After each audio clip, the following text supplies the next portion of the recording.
I am going to explain about the separation of power in Malaysia. Like in many democratic countries, it's based on three branches of government. For example, the executive, legislative, and the judicial branches. First is the executive branch. This branch is headed by the Prime Minister, who is the head of government. The Prime Minister and the Cabinet are responsible for implementing laws and policies. Second is legislative branch. The legislative branch consists of the Parliament, which is the bicameral, meaning it has two chambers. The first chamber is the Dewan Rakyat, which is the House of Representatives, and second is the Dewan Negara, which is the Senate. The third is the judicial branch. The judicial branch is independent and is responsible for interpreting and applying the laws. It consists of the Federal Court, the Court of Appeal, and the High Court. The separation of power ensures a system of check and balance, where each branch of government has its own power and responsibility, preventing any one branch from becoming too powerful. Thank you.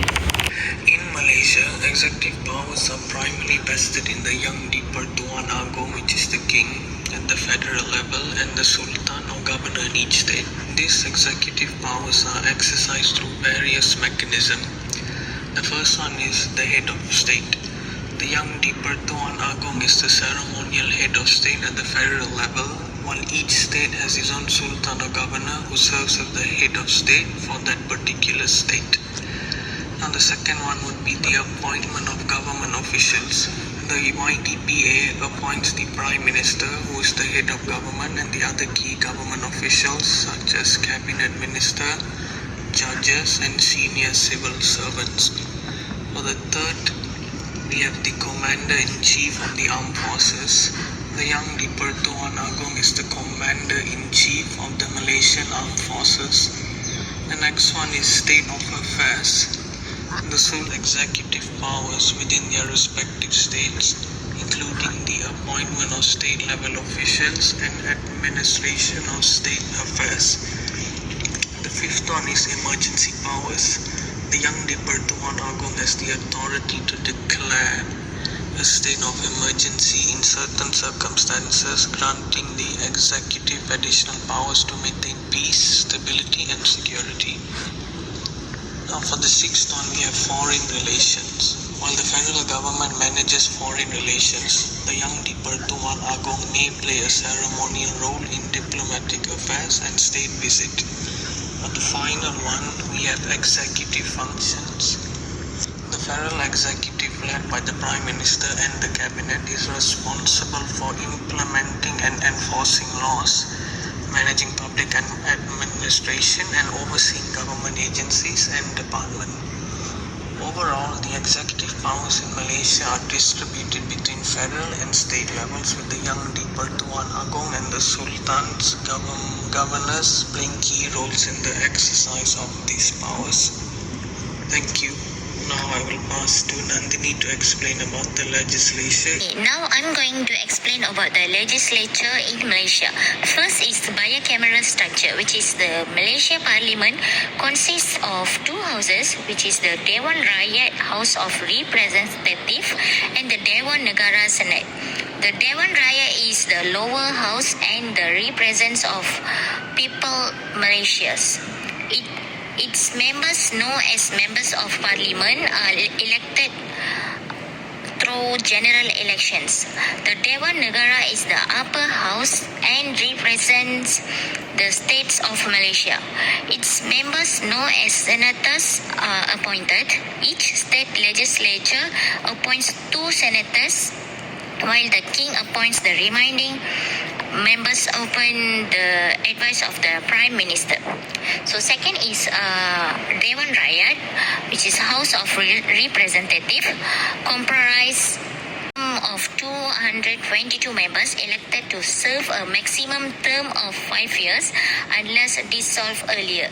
And members are selected based on mixed members, majoritarian system, where 222 members are elected in single member constituencies While an addition, 64 members are elected through a proportional representation system.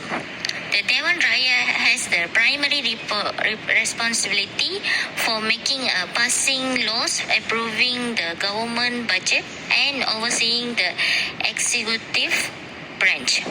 Third is Dewan Negara, SNED, which is NED, comprises a maximum of 70 members with each state legislature appointing 2 senators and the remaining members appointed by the king on the advice of the prime minister. Second is senators serve a 3-year term and can be reappointed. Last is the Dewan Negara serve as a revising chamber reviewing and suggesting amendment bills passed by the Dewan Rakyat. It also represents the interests of the state and provides as follows discussing matters of national importance. So fourth is functions. So the function is making and passing laws. Both houses of parliament participate in the legislative process, with bills introduced, debate and passed in either house before being sent to other for review and approval. Scrutinizing the government is Parliament oversees the executive branch through mechanisms such as question time, debates and parliamentary committees to ensure accountability and transparency.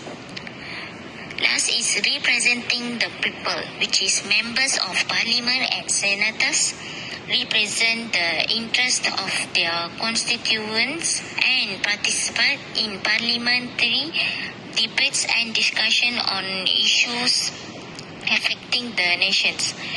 Last part is role of the monarchy. Monarchy is Malaysia is a constitutional monarchy, and the Yang di-Pertuan Agong King serves as the ceremonial head of state. The king's role in the legislative process includes appointing senators, giving royal assent to bill passed by parliament, and summoning, proroguing or dissolving parliament upon the advice of the prime minister. So overall, the Malaysian parliament plays a crucial role in the country's government, with its 2 houses working together, enact laws, scrutinize the government and represent the interests of the people and the states. That's all. Thank you. The next separation of powers that I'm going to talk about is the judiciary. Judiciary is the body of government that interprets and administers the law involving the chief judge and courts. So in Malaysia, there are generally 2 types of trials, criminal and civil. The hierarchy of courts begins from the lowest, which is the Magistrates Court, Sessions Court, High Court of Malaysia, Court of Appeal, and finally the highest court is the Federal Court. So the superior courts are known as the High Court, the Court of Appeal, and the Federal Court, while the Magistrates Courts and the Sessions Courts are categorized as subordinate courts. So today, the 2 highest courts of the country, namely the Federal Court and the Court of Appeal, they are located at the Palace of Justice in Putrajaya. Now, very briefly, we take a look at the superior courts. The Federal Court is the highest court in Malaysia. The Federal Court may hear appeals of civil decisions of the Court of Appeal, where the Federal Court grants leave to do so. The Federal Court also hears criminal appeals from the Court of Appeal, but only in respect of matters heard by the High Court in its original jurisdiction. Next, the Court of Appeal. The Court of Appeal generally hears all civil appeals against decisions of the High Courts, except where against judgment of or orders made by consent. The Court of Appeal also hears appeals of criminal decisions of the High Court. It is the court of final jurisdiction for cases which begin in any subordinate courts. Next, the High Court. The 2 High Courts in Malaysia have general supervisory and revisionary jurisdiction over all the subordinate courts, and jurisdiction to hear appeals from the subordinate courts in civil and criminal matters. So basically, the high courts have unlimited civil jurisdiction, and they generally hear actions where the claim exceeds 1 million.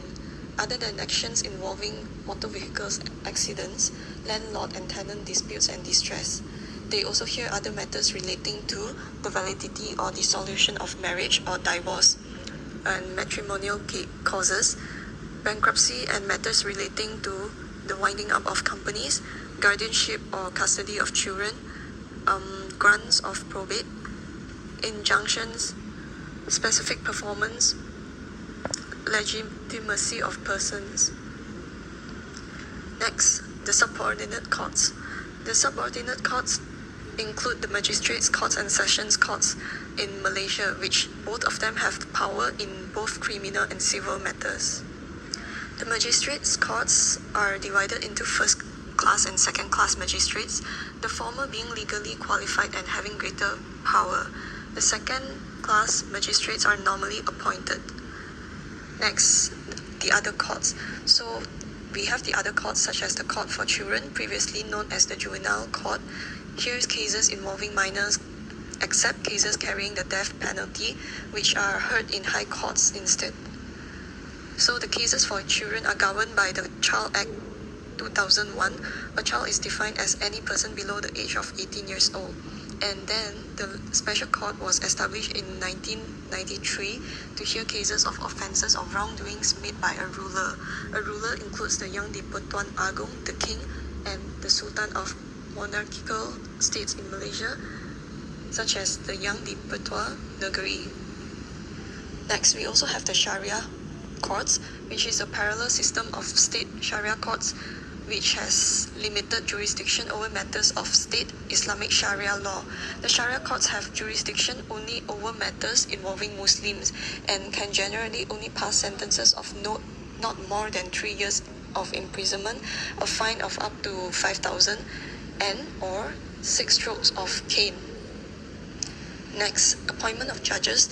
The appointment of Chief Justice is governed by Article 122B of the Constitution of Malaysia, whereby the Yang di-Pertuan Agong, the King, appoints the Chief Justice on the advice of the Prime Minister of Malaysia after consulting the Conference of Rulers.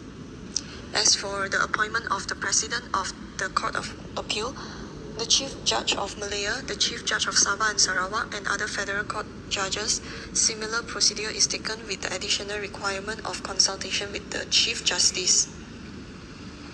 Next, the appointment of Sessions Court judges is governed by Section 59 of the Subordinate Court Act 1948. They are appointed by the Yang di-Pertuan Agong upon the advice of the respective Chief Judges.